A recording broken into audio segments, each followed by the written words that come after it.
दिल्ली तेरी छाती पे संघर्ष के निशान है। ये सरकार गिरेगी और तीनों कानून इस सरकार को वापस लेने पड़ेंगे। बहुत बढ़िया, धन्यवाद मोदी जी, आपने आंदोलन जीवी और परजीवी कहा। ये आंदोलन सिर्फ बॉर्डर तक सीमित नहीं रहा। पत्रकारिता महोदय, परजीवी महोदय, आप भी हैं पत्रकारिता जीवी, आपका भी नाम आ गया। इंटरनेट बंद कर सकते हो, पानी बंद कर सकते हो, टॉयलेट बंद कर सकते हो, लेकिन दिल का कनेक्शन कभी नहीं बंद कर सकते। भाजपा के लोग वही लोग हैं जब हमारा देश गुलाम हुआ करता था तो अंग्रेजों को तलवे चाटा करते। जिस देश में पत्रकार या कोई भी स्ट्रीम मीडिया सरकार को खुश करने के लिए काम करती हो, वो देश सबसे पहले बर्बादी के रास्ते पर जाने को तैयार हो जाता है। हरामी है, दिन रात मोदी मोदी के भजन करते रहते हैं। सिर्फ और सिर्फ राम राज्य को कह के ये अपनी स्वार्थ की सरकार चला रहे हैं और ये सरकार मौजूदा स्थिति में कोई कार्य नहीं कर रही है। सलवार जीवी के नाम से एक चिड़िया है। वो की बात कर रहे हैं। चुनाव के समय ऐसे बोलते थे, बच्चों कहाँ है रामदेव बाबा, कहाँ है सलवार, उसी की बात कर रहे हैं। जब रामलीला मैदान में आंदोलन चल रहा था तो लड़की का सलवार सूट पहन के भाग जाने वाला ये डरपोक कहर की बात कर रहे हैं। ये कानून किसानों के हित में नहीं है, देश के आम नागरिक के हित में नहीं है, ये कानून गरीबों के हित में नहीं है। ये कानून किसके हित में है? अडानी और अंबानी और पौने 2 आंख वाले बाबा रामदेव के हित में। रावण को भी सीता जी को छोड़ना पड़ा, अंग्रेज को भी इससे देश से जाना पड़ा, उसी तरीके से ये मोदी सरकार को भी कृषि कानून रद्द करना पड़ेगा। नमस्कार, आदाब, स्वागत है आप सभी का जज्बा न्यूज में और मैं हूं आपके साथ फराह खान। मैं इस वक्त मौजूद हूं गाजीपुर बॉर्डर पर। आप लगातार देख रहे हैं किसान आंदोलन तेजी से बढ़ता जा रहा है और लगभग 2.5 महीने हो चुके हैं किसानों को संघर्ष करते हुए कि तीनों कृषि कानून सरकार वापस ले। वही ये आंदोलन सिर्फ बॉर्डर तक सीमित नहीं रहा, अलग अलग राज्यों में यहाँ पर खाप पंचायतें हो रही हैं और ये आंदोलन में किसान ही नहीं सिर्फ जन सैलाब उमड़ कर आ रहा है और लगातार ये किसानों की यही मांग है कि जब तक तीनों कृषि कानून रद्द नहीं होंगे तब तक हम यहाँ से नहीं हिलने वाले। वहीं दूसरी तरफ चाहे संसद की बात करें, चाहे कृषि मंत्री की बात करें, चाहे हमारे देश के प्रधानमंत्री नरेंद्र मोदी की, उनका यही कहना है कि हमने जो किसानों को प्रस्ताव दिया है 1.5 साल का होल्ड करने के लिए जो कहा है, हम उस पर कायम है, सटीक है, अटीक है। वहीं दूसरी तरफ किसानों का भी यही कहना है कि हम भी अपनी मांगे तब तक नहीं, हम भी यहाँ से तब तक नहीं हटेंगे जब तक तीनों कृषि कानून रद्द नहीं होते। तो चलिए इसी सिलसिले में आज मैं बात करूंगी इन सभी किसानों से एक एक करके। तो पहला सवाल मेरा यही है कि जिस तरह से लगातार चाहे संसद की बात करें, आपको परजीवी कहा गया, आंदोलन जीवी कहा गया और ये भी कहा है कृषि मंत्री ने कि जब तक तीनों मतलब हमने जो प्रस्ताव रखा है वो किसान मानेंगे, हम उस पर सटीक है। वही आप भी पीछे हटने को तैयार नहीं है, तो कैसे बन पाएगी, कैसे बात सुलझ पाएगी? देखिए, मौजूदा जो स्थिति आप देख रहे होंगे, आज प्रधानमंत्री का दौरा तमिलनाडु में होता है और प्रधानमंत्री जी वहां से संबोधन करते हैं कि हमारे देश का जो किसान है खुशहाल है। आप समझिए, जो सरकार 5 ट्रिलियन इकोनॉमी की बात करती है, लेकिन आज देश में -23% GDP है। अरे जिस एग्रीकल्चर की वजह से इस देश की अर्थव्यवस्था सबसे मजबूत होती है, लेकिन ये सरकार सिर्फ और सिर्फ जुमलेबाजी की सरकार में, आप समझिए, अगर देश में चुनाव होता है तो ये किसी हथकंडे के द्वारा लोगों के अंदर भ्रांतियां फैलाने का काम करती है।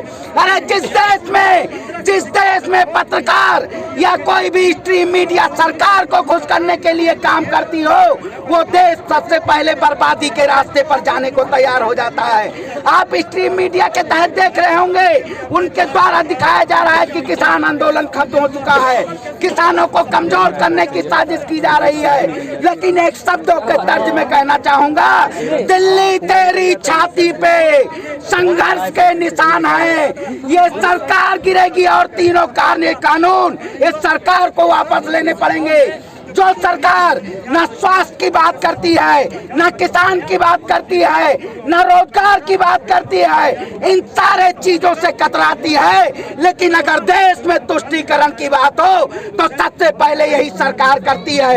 ऐसी सरकार, आप समझिए, बहुत बढ़िया, धन्यवाद मोदी जी, आपने आंदोलन जीवी और परजीवी कहा। लेकिन 2017 में यही प्रधानमंत्री नरेंद्र मोदी जी ट्वीट करके कहते थे, true development is through by जन आंदोलन। अरे स्मृति ईरानी जी, गैस सिलेंडर लेके बैठ जाती थी, आज 800 रुपए गैस का प्राइस हो गया है। तब आपको नहीं दिख रहा है ये कृषि प्रधान जैसे देश में ये कुर्सी प्रधान के लोग जब तक बैठे हुए हैं इस देश का नहीं विकास हो सकता है। ये सिर्फ और सिर्फ राम राज्य को कह कह के ये अपनी स्वार्थ की सरकार चला रहे हैं और ये सरकार मौजूदा स्थिति में कोई कार्य नहीं कर रही है। स्मृति ईरानी की आपने बात की, जो बार अपने साथियों को लेकर, समर्थकों को लेकर आंदोलन करने आ जाती थी और आज आप आंदोलन कर रहे हैं तो उस पर सवाल खड़ा कर रही हैं, तो क्या वजह हो सकती है? देखिए अभी देखिए यही स्मृति ईरानी हो 2012 में एक सलवार जीबी के नाम से एक चिड़िया है, वो परिंदा है जिसकी कंपनी 2014 में सिर्फ 100 करोड़ की कंपनी थी, लेकिन आज तो ये गोबर से पेंट भी बनाने का काम कर रही है। अरे कच्चे मकानों को उसी गोबर से हम लिपाई करते थे। अरे कबीरा खड़ा बाजार में लिए कटोरा हाथ, कबीरा खड़ा बाजार में लिए कटोरा हाथ, मांगे से जब कुछ न मिला इसने एक शब्द निकाल दिया आत्मनिर्भर। आत्मनिर्भर की कैसी बात करते हैं? 1982 में यही आत्मनिर्भर शब्द था। आप शब्दों से और नामकरण से सरकार नहीं चल सकती है। अरे बहुत बहुत धन्यवाद, आप आंदोलन जीवी कहते हैं, लेकिन आपके ही सत्ता में बैठे हुए लोग सबसे बड़े आंदोलन जीवी थे। हम तो गर्व से कहते हैं हम आंदोलन जीवी हैं, क्योंकि ये देश आंदोलनकारियों का देश है। महात्मा गांधी, अस्फाकुल्ला और भगत सिंह का देश है। जिस तिरंगे के लिए इस देश के जवान ने अपनी कुर्बानी दी थी, उस देश में इस आंदोलन जीवी का शब्द बहुत महत्वपूर्ण है, आप जैसे गद्दारों का नहीं। आत्मनिर्भर की आपने बात की, तो क्या ये किसान आत्मनिर्भर नहीं बनना चाहते? क्योंकि ये जो कानून बनाया गया है ये आम लोगों को स्मार्ट बनने के लिए बनाया गया है और उनका यही कहना है कि छोटे वर्ग के जो किसान हैं उनके लिए बनाया गया है ये कानून। आप स्मार्ट सिटी की बात करती हैं, पत्रकारिता महोदय, परजीवी महोदय, आप भी हैं पत्रकारिता जीवी, आपका भी नाम आ जाएगा। आप समझिए, अरे स्मार्ट सिटी नए भारत की कल्पना जो करते हैं ये कैसी कल्पना है? चुनावी रैलियों में आपका इतना बड़ा जनसैलाब दिखता है, स्कूल नहीं खुले हुए हैं, शिक्षा स्तर सबसे गिरा हुआ है, स्वास्थ्य स्तर सबसे गिरा हुआ है। अरे जब देश में शिक्षित नहीं लोग होंगे तो आपकी सरकार कैसे चलेगी? क्योंकि ये सरकार स्कूल बंद करके ये कहना चाहते हैं कि आप भाजपा का झंडा उठाइए तभी आप देशभक्त हैं। अरे हमसे राष्ट्रभक्ति ये सिखाएंगे जो आरएसएस का झंडा लगा के एक संघी नाम की चिड़िया है। संघी और कंघी में दोनों बहुत बड़ा डिफरेंस आप समझिएगा। कंघी बिना कोई वो नहीं होता, निर्जीव वस्तु होती है, लेकिन वो भी संवारने का काम कर देती है। लेकिन ये संघी जो है ये देश को तोड़ने का काम करते हैं। ऐसी सरकार की जरूरत नहीं है जो संघ और कंघी में डिफरेंस ना समझे। ऐसी सरकार की जरूरत नहीं है इस देश में।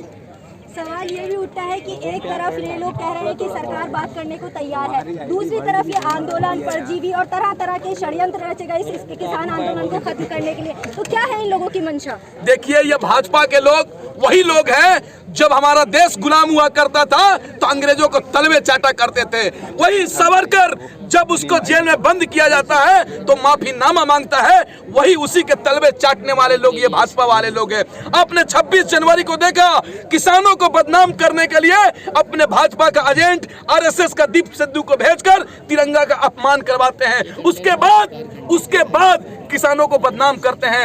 एक बिहार में देहात गांव में सुने होंगे, विधवा का जमीन हड़पना रहता है तो गांव के लोग क्या करते हैं? पहले उसको बदनाम करते हैं कि ये औरत बदचलन है, गैर संबंध बनाती है, तब उसके गांव के लोग उसको अपमान करेंगे, उससे बात नहीं करेंगे, उसके बाद वो लोग जमीन हड़पेंगे। उसी तरीके से ये मोदी सरकार कर रही है। पहले किसानों को बदनाम कर रही है तिरंगा के नाम पर, 26 जनवरी के ट्रैक्टर परेड के नाम पर, उसके बाद रोड रोकने के नाम पर पहले बदनाम कर रही है कि देश के लोग गाली दें, देश के लोग किसानों को कहे कि रोड जाम किया है, उसके बाद उखाड़ के फेंक देंगे। यही सरकार चाह रही है। लेकिन सरकार एक बात सुन ले, किसानों का मांग एकदम जायज है, उनकी नीयत, और नियत साफ है और उनका हक और अधिकार कोई नहीं छीन सकता है। हम एक बात कह देते हैं, दशरथ मांझी ने कहा था, हम तोड़ेंगे नहीं, जब तक तोड़ेंगे नहीं तब तक छोड़ेंगे नहीं। उसी तरीके से तब तक चलता रहेगा हमारा आंदोलन जब तक तीनों कृषि कानून रद्द नहीं हो जाता है और एमएसपी पे कानून नहीं बन जाता है। सरकार तो कह रही है ना आपके हित में है, तो क्या आप हित नहीं लेना चाहते अपना? अरे एक बात बताइए हमको पत्रकार महोदय, अब हमको 500 रुपए दीजिएगा तो मैं क्या बोलूंगा आपको, क्या बोलूंगा? थैंक यू, शुक्रिया, बहुत बहुत शुक्रिया। अब मोदी जी हमको कानून दे रहे हैं, किसान को कानून दे रहे हैं, किसान कह रहा हमको कानून नहीं चाहिए, इसलिए देना चाहते हैं। ये कानून आप कह रही है ठीक हित में है, ये कानून किसानों के हित में नहीं है, देश के आम नागरिक के हित में नहीं है, ये कानून गरीबों के हित में नहीं है। ये कानून किसके हित में है? अडानी और अंबानी और पौने 2 आंख वाले बाबा रामदेव के हित में, उनके हितों में है ये कानून। ये कानून उनके हित में है। कंगना रनावत अपने वो उसको बोल दीजिएगा, कंगना रनावत जो किसानों को खालिस्तानी कहती है, तुम इमरान हाशमी के बेडरूम में अच्छी लगती हो, किसानों के बीच में दखलंदाजी मत करो। वही किसान जब देश को खिलाने के लिए, देश के रक्षा के लिए अपने बेटों को, देश को रक्षा करने के लिए अपने बेटा को सरहद पे भेज देता है, दिन रात मेहनत करके खेतों में अनाज उपजाकर देश को खिलाता है, उससे बड़ा देशभक्त कोई हो सकता है क्या? उससे बड़ा देशभक्त कोई नहीं है इस दुनिया में। और मोदी जी आप अपना 2 कदम पीछे खींचिए, अभी भी वक्त है, किसानों की मांग पूरी कीजिए। किसानों की मांग पूरी नहीं कीजिएगा तो वही हाल होगा रावण वाला। रावण भी जब सीता जी को अपहरण किया था तो बोल रहा था कि हम सीता जी को नहीं छोड़ेंगे। जब अंग्रेज हमारे देश को गुलाम किए हुए थे तो बोलते थे इस देश से नहीं जाएंगे। उसी तरीके से ये मोदी सरकार कह रही है कृषि कानून रद्द नहीं करेंगे, तो क्या हुआ? रावण को भी सीता जी को छोड़ना पड़ा, अंग्रेज को भी इससे देश से जाना पड़ा। उसी तरीके से ये मोदी सरकार को भी कृषि कानून रद्द करना पड़ेगा। थोड़ा सा इंतजार कीजिए। पहले कहते थे ये किसान नहीं है, मुट्ठी भर किसान है, तो सरकार अब संशोधन करने में क्यों तुली हुई है, स्टे करने में क्यों तुली हुई है? क्योंकि सरकार मुंह से गौत फेंक दी है। आप थोड़ा सा इंतजार कीजिए, ये किसानों के बीच में ये मोदी सरकार कदम झुकाएगी और चरण स्पर्श करेगी और किसानों से माफी मांगेगी और ये किसानों की मांग पूरी करेगी। अच्छा ये बताइए, हरियाणा में भाजपा सरकार में कृषि मंत्री हैं, वो जब उनसे एक बात पूछी जाती है कि आपने किसानों जो शहादत हुई है किसानों की, उन पर आप तक प्रधानमंत्री ने बात क्यों नहीं रखी, तो वहाँ पर हंसते हुए जवाब देते हैं कि ये तो आम बात हो गई है, जो कोई शौक से मरे या कैसे मरे तो किसका क्या कह सकते हैं, तो क्या कहेंगे इसके बारे में? आज ही के दिन हमारे देश के जवान पुलवामा अटैक कांड में शहीद हुए थे। आपने देखा होगा जो अपने आप को देशभक्त चैनल बताते हैं उस शहीद पर, उस हमला पर जश्न मना रहे थे। वही आरएसएस के लोग तिरंगे को अपने दफ्तर में नहीं फहराते हैं, वही तो लोग हैं। जो हरियाणा का जो कृषि मंत्री कौन है? भाजपा का लोग है, भाजपा का है। तो जो लोग किसानों को अपमान करना जानता है, तिरंगा का अपमान करना जानता है, देश की सेना का अपमान करना जानता है, वो किसानों का कैसे सम्मान करेगा? वो तो आदमी देशद्रोही है, अन्नदाताओं को मजाक उड़ा रहा है। अरे भाई ये देश कुर्बानियों का देश है। भगत सिंह ने अपनी कुर्बानी दी थी इस देश को आजाद दिलाने के लिए, अशफाकुल्लाह खान ने अपने देश को आजादी दिलाने के लिए कुर्बानी दी थी। आज उसको कुर्बानियों का शहीद जो हमारे 200 किसान भाई शहीद हुए हैं, चाहे तो इस वीडियो को दिखा भी सकते हैं। बिल्कुल बिल्कुल ये सही बात कहा आपने। ये पास लेके आइए, थोड़ा पास लेके आइएगा। वीडियो देखिए यार, और थोड़ा हो गया, हम कर रहे हैं उस पर बैठे यार। स्वागत जी, बिल्कुल बिल्कुल बिल्कुल ये कहीं ना कहीं किसान भाजपा के लोग किसानों को बदनाम करना चाह रहे हैं। लेकिन एक बात सुन लीजिएगा, हमारा नियत और नेक इंसाफ है और हम जब तक हमारी मांग पूरी नहीं होगी हम जाने वाले नहीं है। स्वागत जी, आजकल सोशल मीडिया में बड़ी खबर चल रही है जी न्यूज की। मोदी जी की दाढ़ी से पाकिस्तान डर गया है, इस तरह से देखते हैं इस खबर को आप? एक काम कीजिए, दाढ़ी लंबा कर लीजिए और राइफल खरीदने की क्या जरूरत थी? राफेल खरीदने की क्या जरूरत थी?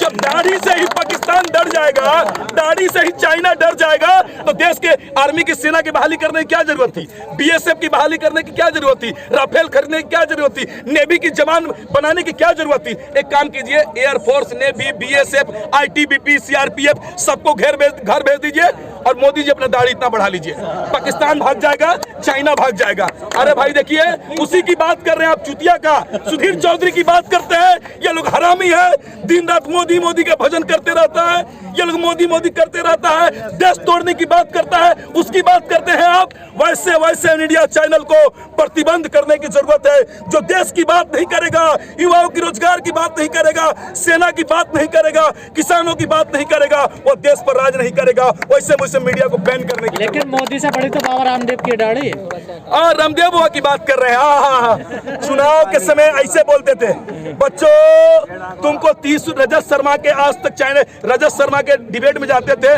बोलते थे बच्चों 30 रुपए लीटर पेट्रोल चाहिए या 70 रुपए, 40 रुपए डीजल चाहिए, 50 रुपए। आप बताइए कहाँ है रामदेव बाबा, कहाँ है सलवार? उसी की बात कर रहे हैं। जब रामलीला मैदान में आंदोलन चल रहा था तो लड़की का सलवार सूट पहन के भाग जाने वाला ये डरपोक कायर की बात कर रहे हैं, आज अपने अपने घरों में छिपा हुआ है। बोलता था स्वदेशी अपनाओ। अरे किसान अपने खेतों में अनाज उपजाता है, ईख उपजाता है, बाजरा उपजाता है, हर चीज को अपनाता है, उससे बड़ा स्वदेशी कौन हो सकता है? ये स्वदेशी के नाम पर देश को ठगने वाले लोग हैं। अब बताइए, हमारे किसान का दूध, गाय का दूध 40 रुपए बाजार में कोई खरीदने वाला नहीं है, सरकार खरीदने का व्यवस्था नहीं करती है, लेकिन यही रामदेव बाबा का गाय का मूत्र 90 रुपए लीटर बिक रहा है। अरे कौन सा इंसाफ है भाई? ये कौन सा इंसाफ है कि गाय का दूध नहीं बिकेगा लेकिन गाय का मूत्र बिकेगा? ये कौन सा न्याय है? कहीं ना कहीं ये सरकार चंद पूंजीपतियों को फायदा पहुंचाने के लिए देश के किसानों को गिरवी रखना चाहती है। तो लोग खरीद भी तो रहे ना। नहीं कहा कि नहीं, यही तो बात है कि एक ऐसे मान लीजिए आपको हमको हीरो साबित करना है तो आप क्या करेंगे? हमसे छोटा आदमी को लाएंगे। वही स्ट्रीम मीडिया कर रही है। मोदी नहीं तो कौन? गाय के मुंह से कैंसर ठीक हो जाएगा, गोबर से कैंसर ठीक हो जाएगा। स्ट्रीम मीडिया इस तरह से फुला दी है और लोग बहकावे में आ गए हैं। लेकिन अब विरोध क्यों हो रहा है? अब विरोध क्यों हो रहा है? आज तक चैनल का राजदीप देसाई को देखे होंगे, ITO पे लोग भगा दिए थे। यहाँ पर आर भारत के चैनल को, एंकर को भजा दे रहे हैं। आप स्टूडियो में बैठकर किसानों का अपमान कर सकते हैं, लेकिन आपको भी रोड पर आना होगा।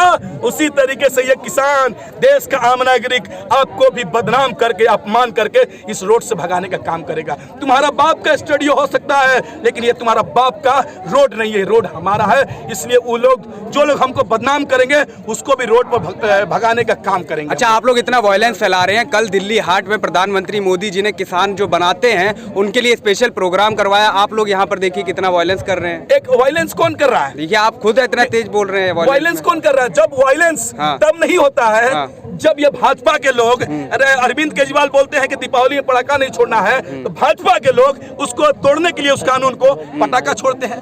भाजपा के लोग जब पुलवामा जैसे हत्याकांड होती है उस पर जश्न मनाते हैं, उसमें वायलेंस नहीं होता है। जब भाजपा के लोग दंगा फसाद करने के लिए, रिंकू शर्मा की जब हत्या हो जाती है उस पर दंगा फसाद करने के लिए, उसमें वायलेंस नहीं होता है। उस समय वायलेंस नहीं होता है। जब किसान एक सड़क को केवल जाम किया था, अब चारों रोड को जाम कर दिए, उस समय वायलेंस नहीं होता है। उस समय वायलेंस होता है कि नहीं होता है? ये सरकार